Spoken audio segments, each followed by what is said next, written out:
Amanda Klein, a esquerdinha do programa Opinião no Ar, faz pergunta capciosa ao tenente-coronel veterano da Polícia Militar de São Paulo, Diógenes Luca. Diógenes, que foi um dos fundadores do GAT, Grupo de Ações Táticas Especiais, não deixou barato e mostrou que Amanda possuía informações erradas. Assista.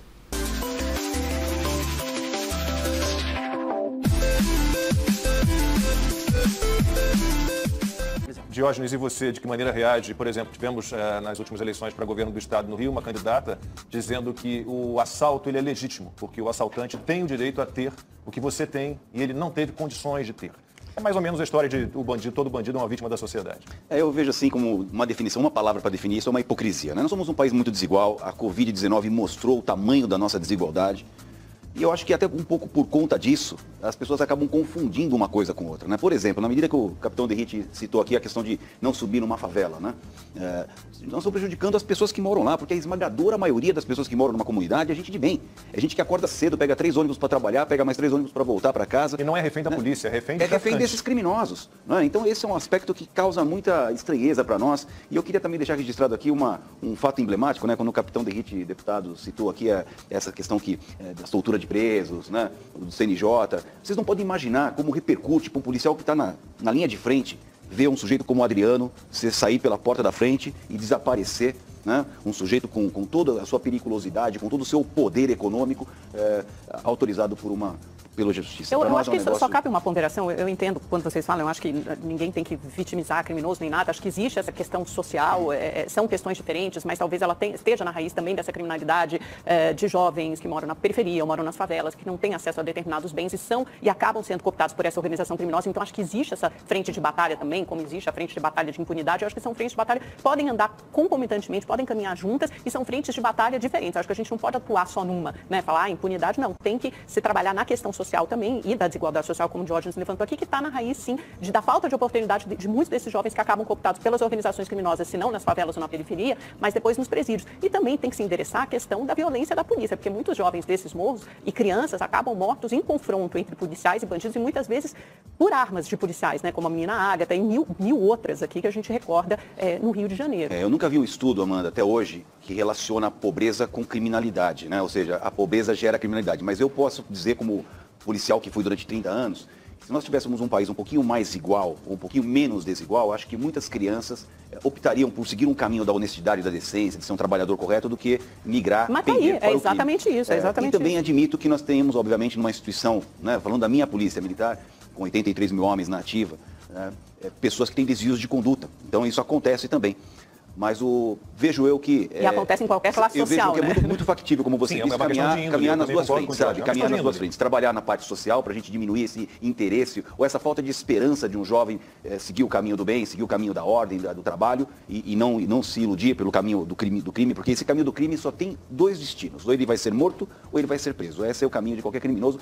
Na minha visão, na minha experiência, é apenas uma questão de tempo. Por agora, com o Rodrigo Constantino. Constantino, Diógenes Luca trouxe aqui um questionamento sobre pobreza e criminalidade. Eu, pessoalmente, concordo com o Diógenes, não vejo uma relação, acho que é uma questão de índole.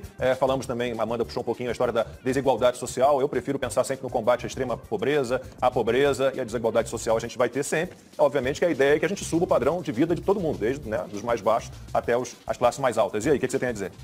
Não, exatamente, né, Lacombe? A gente tem que lembrar, como já disse o próprio Diógenes, que a imensa maioria nessas comunidades mais pobres é formada por gente honesta, trabalhadora. Esse é o povo brasileiro, né? Então é óbvio que é uma escolha moral. É óbvio que é uma questão, às vezes, até de ideologia. Por isso me preocupa essa mentalidade romântica e esquerdista, né? O herói revolucionário, né? O marginal é o herói revolucionário.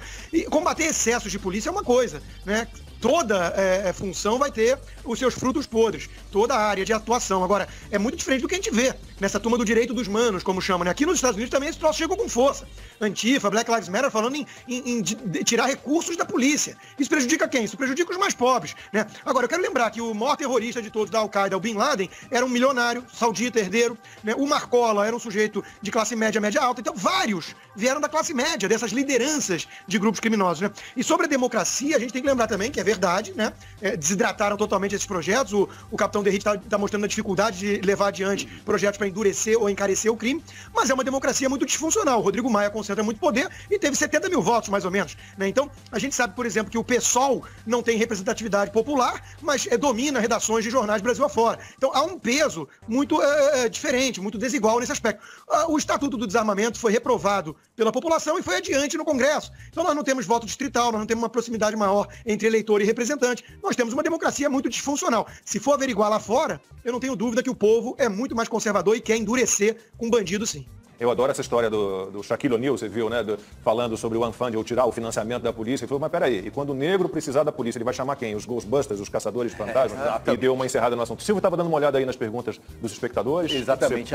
Até porque, se é fato que existem maus policiais, pode ter certeza que existem muitos maus jornalistas também. Mas, Lacombe, eu que fico de olho aqui em todo mundo que escreve, que faz o Opinião no Ar com a gente. Capitão Derrite, tem perguntas aqui sobre integração das polícias. Qual é a sua avaliação? Acho que isso é fundamental para a segurança pública. Antes eu gostaria de só voltar um ponto, dizer que a gente não compactou com nenhum desvio de conduta da polícia e a Polícia de São Paulo, quando realmente encontra esse tipo de desvio, a gente não tem o menor problema em cortar na própria carne, em punir aquele que tem um desvio. E representa uma quantidade ínfima dentro dos heróis aí da nossa Polícia Militar e das polícias militares do Brasil. Bom, integração entre as polícias é fundamental. Vejam vocês, nós não temos, Silvio, uma base de dados integrada entre as forças de segurança no país. Olha a dificuldade, eu atuava no patrulhamento ostensivo em São Paulo, e se viesse um criminoso, foragido da justiça de Minas Gerais, um homicida, o cara que tirou a vida de alguém, eu não tinha como consultar a vida pregressa desse cidadão ou desse criminoso. Vamos supor que ele fosse procurado. A base de dados em São Paulo, que é feita por uma empresa chamada Prodesp, ela não se comunica com a de Minas, que não se comunica com a do Rio. A do Rio de Janeiro, hoje, 2020, o policial militar no Rio de Janeiro, Lacombe, ele consulta através de um aplicativo chamado Sinesp Cidadão, que qualquer pessoa pode ter acesso. Isso é um absurdo. Qual é o esforço do Ministério da Justiça e Segurança Pública, do governo do presidente Bolsonaro? É fazer essa integração da base de dados. Ou seja, se ele cometer um crime em Pernambuco e estiver em Minas Gerais, vai sair lá que ele é procurado pela justiça ou que ele já respondeu algum tipo de crime que pode levar até uma investigação. Além disso, o sistema da justiça. Como funciona em São Paulo? O criminoso, um juiz expediu lá um mandado de prisão de um criminoso. Pega-se um papel em 2020. Esse papel é levado até a Prodesp. Eles vão cadastrar, dizer que o criminoso, a partir daquele momento, está foragido da justiça, ou ele é procurado, existe um mandado de prisão. Só depois de algum tempo entra no sistema, só depois de algum tempo o policial pode consultar e saber. Isso é um absurdo. Então o que o Ministério da Justiça e Segurança Pública está tentando fazer é a integração dessa base de dados. Carteira de identidade. Não temos uma carteira de identidade nacional. Aquele sujeito que matou o namorado lá, que acabou indo para o Paraná, tirou uma nova identidade lá. Matou o ator e os pais do menino. Exatamente. Então, assim, são coisas assim, tão básicas que a gente poderia ter evoluído já há muito tempo para poder causar uma maior dificuldade para o criminoso e a gente fica aí nessa bateção de cabeça. É claro que eu posso falar uma coisa importante, né? Em termos de integração, que foi a sua pergunta, Lacombe, houve muitos avanços, né? A gente tem muitas operações integradas hoje com o Ministério Público, a Polícia Civil, a Polícia Militar. Essa que o deputado citou lá em Guararema, ela teve uma operação conjunta de inteligência. Nós tivemos muitos avanços, mas entre aquilo que é o ideal e o imaginário, o que nós fazemos na prática aqui, tem uma distância muito grande. A gente tem uma pergunta também que nos chegou pelo Twitter, não sei se a gente tem condições de colocar essa pergunta já aqui no telão, para fazermos, está aqui a pergunta, olha, do Ricardo Braga. Eu gostaria de saber, Lacombe, por que a polícia não legaliza as armas apreendidas e as coloca à disposição da própria polícia? Qual é o empecilho para se fazer isso? Boa tarde a todos. Vamos lamber a cria, vai. Opinião no Ar, o melhor programa da TV brasileira. Bom, deputado, facilitaram um pouco o confisco, né, de bens de bandidos, né, o leilão desses bens e o investimento desse dinheiro no combate ao crime organizado. Sobre as armas, isso também está incluído? Não. Infelizmente não, foi uma luta nossa. Isso foi tratado na medida provisória 875, que permitia a alienação dos bens imóveis, os bens móveis dos criminosos, mas só do tráfico de drogas. Só para lembrar que os partidos de esquerda votaram contra a medida porque eles se preocupam muito com a propriedade privada de bandidos. É isso. Então, helicópteros, que foi um caso... Tem um caso emblemático da Polícia Rodoviária Federal que apreendeu um Camaro. De maneira muito inteligente, a Polícia Rodoviária Federal fez o quê? Estilizou ele todo com a insígnia PRF. Aquilo ali é uma demonstração de força. Só você, criminoso, que comprou esse veículo com o dinheiro do crime, lavando o dinheiro, a gente está utilizando agora para prender os seus comparsas. Então avançou bastante a medida provisória 875, a alienação de bens móveis, porém não amparou a questão do armamento. Então, existe aí uma brecha que seria muito importante, já que o crime organizado possui armas de grosso calibre, muitas vezes superior a que as forças policiais possuem, seria uma medida extremamente importante, nada mais justo do que voltar para a mão da própria polícia que prendeu esses criminosos e fazer a segurança da população.